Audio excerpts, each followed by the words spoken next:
Welcome to শিক্ষা সংস্থান। আজকে আমরা আলোচনা করব যে বিষয় নিয়ে, এই বিষয়টি কিন্তু খুব বহু প্রতীক্ষিত, যে WBSSC SLST 2025। এই বিষয়ে একটি গুরুত্বপূর্ণ আপডেট তথ্য এসেছে।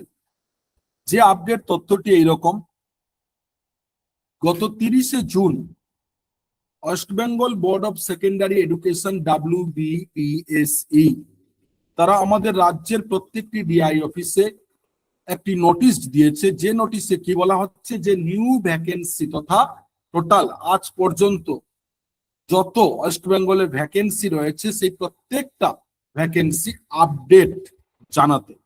যদিও এর আগেও জানিয়েছিল তৎকালীন গভর্নমেন্টের তৎকালীন স্কুল সার্ভিস কমিশন এবং West Bengal board of secondary education, কিন্তু বর্তমানে 9, 10, 11, 12 এর শুধুমাত্র এই 9, 10, 11, 12 এর ভ্যাকেন্সি চেয়ে পাঠিয়েছে কে না, West Bengal board of secondary education দপ্তর।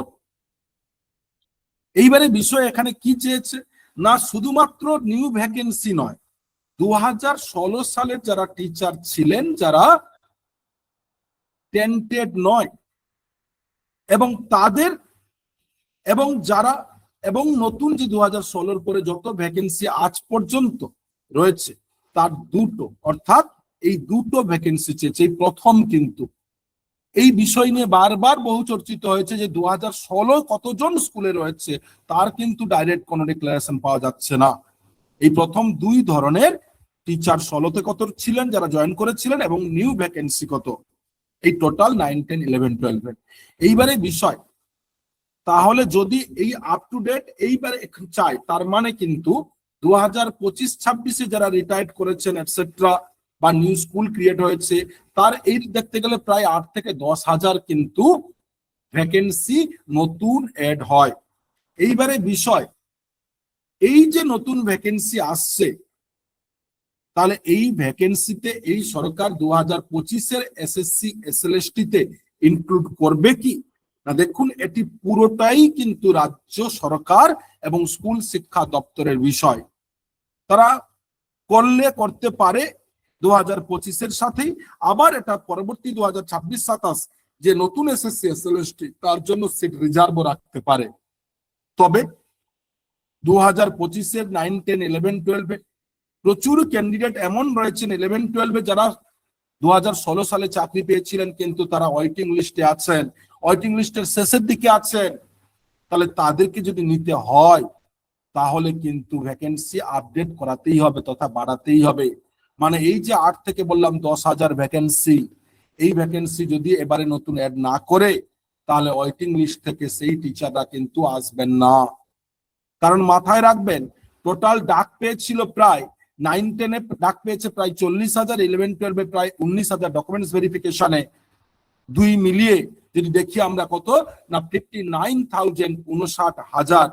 এর মধ্যে যদি আমরা ডকুমেন্টস ভেরিফিকেশনে দেখি বিভিন্ন প্রবলেমের কারণে প্রায় 5,000 বাদ গেলেও প্রায় 54,000 মতন ক্যান্ডিডেট রয়েছেন। আর এই 54,000 মতন ক্যান্ডিডেটের মধ্যে সিট কিন্তু প্রপার প্রথম অবস্থায় ছিল যেটা 36,000 সামথিং। যদি এখানে 8 থেকে 10,000 বাড়িয়ে 36 থেকে যদি 46 করে তাহলে সম্ভাবনা বলছে যে প্রত্যেকটি সিট যা ওয়েটিং কেন ডকুমেন্টস ভেরিফিকেশনের প্রত্যেকে ডাক পেয়েছে সকলেই কিন্তু সুযোগ পাবেন যদি করে। তাই 2025-এর ওয়েটিংদের সুযোগ থাকছে। কারণটাই হচ্ছে 2016 মাঝখান থেকে চলে আসছে।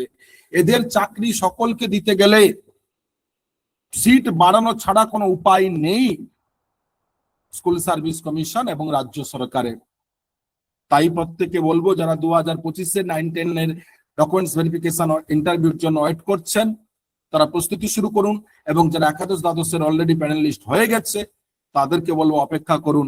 অনেক কিছু পরিবর্তন হতে পারে, অনেক কিছু নতুন সুযোগ তৈরি হতে পারে। ধৈর্য ধরুন, কারণ সরকার প্রসেস শুরু করে দিয়েছে, তাই আশা করা যায় কিছু ভালো হবে। তাই প্রতি মুহূর্তে নিত্য নতুন তথ্য পাওয়ার জন্য, আপডেট তথ্য পাওয়ার জন্য এখনো পর্যন্ত যারা আমাদের ইউটিউব চ্যানেল, ফেসবুক ফলো করেননি দ্রুত করুন, যাতে প্রতি মুহূর্তে নিত্য নতুন তথ্য আমরা আপনাদের সামনে নিয়ে আসতে পারি এবং আপনারা ফার্স্ট প্রথমে তা দেখতে পারেন। ধন্যবাদ।